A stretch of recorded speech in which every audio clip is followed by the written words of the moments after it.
करने से संभव है। जब आपके अंदर ये भाव सहज आएगा तो आपको भी कभी कभी पता नहीं पड़ेगा कि ये भाव कब हमारे ऊपर अटैक करके चला गया, और आप किसी बीमारी के भीतर ही भीतर शिकार हो जाएंगे। कई मानसिक बीमारियों के आप शिकार हो जाएंगे। आप अवसाद में चले जाते हैं, ये अवसाद यहीं से शुरू होता है।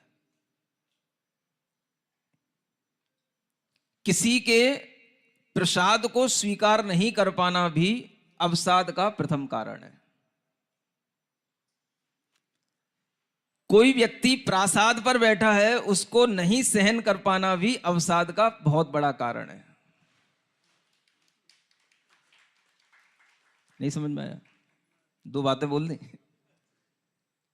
किसी का प्रसाद स्वीकार नहीं कर पाना, प्रसाद माने किसी की प्रशंसा, किसी की प्रसन्नता स्वीकार नहीं कर पाना भी अवसाद का कारण है। और कोई प्रासाद पर बैठा है, प्रासाद माने महल होता है, उसको उस ऊंचाई पर नहीं देख पाना, या उसको ऊंचाई पर बैठे हुए देख करके सहन नहीं कर पाना भी अवसाद का बहुत बड़ा कारण होता है।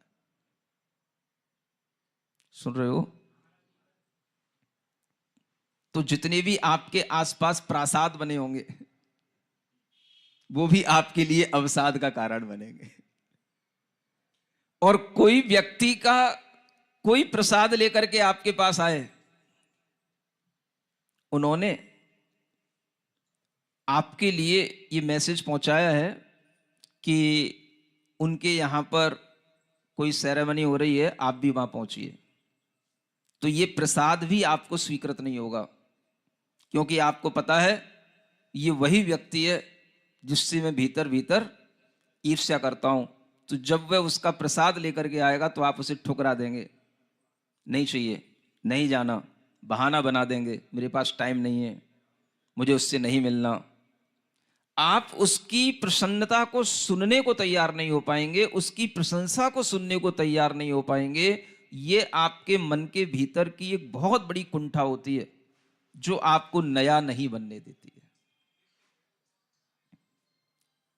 जब आप नया नहीं बन सकते तो फिर धीरे धीरे आप पुराने होते जाएंगे, बूढ़े होते जाएंगे, समय से पहले जड़ होते जाएंगे, समय से पहले आपके लिए वो लक्षण आते जाएंगे जो एक समय पर आने चाहिए, क्योंकि आप नए नहीं हो रहे हैं।